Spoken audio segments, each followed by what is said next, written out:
here's my real mower. It's a Scott's Elite 16-inch, and we just had a lot of rain like for weeks, and so I can't really get to that spot with it because I put some very coarse mulch down to, here I'll show you, and around that tree, but my driveway was sinking, so I put that mulch was free from the city, and so I put it along my driveway because there was like a hole up underneath, and I pushed it up underneath my driveway.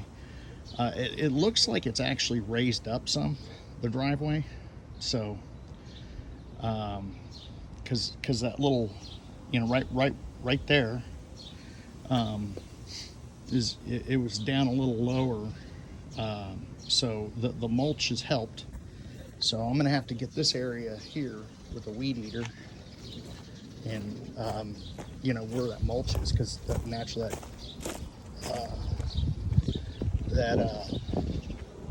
and I have weeds for a front yard. We bought this house like 5 years ago as a rental, prior to us buying it, so no one took care of the yard. The lady was military that owned it. So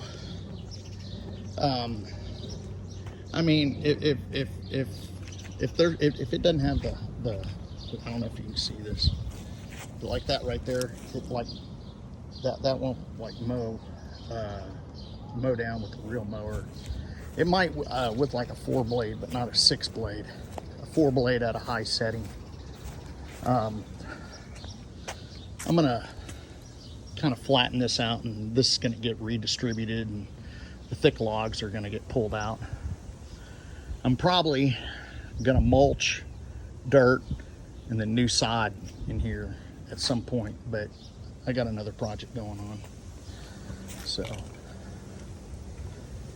let me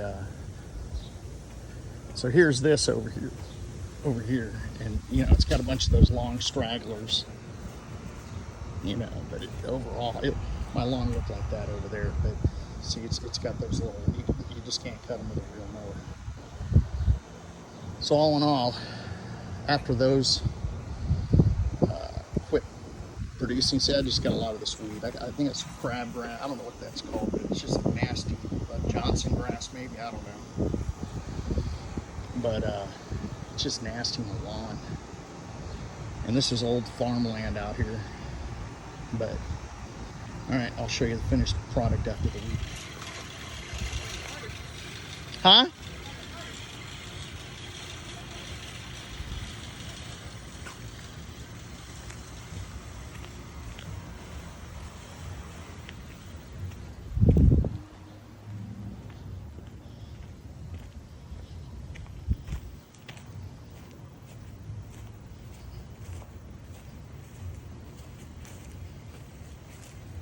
So it does an okay job on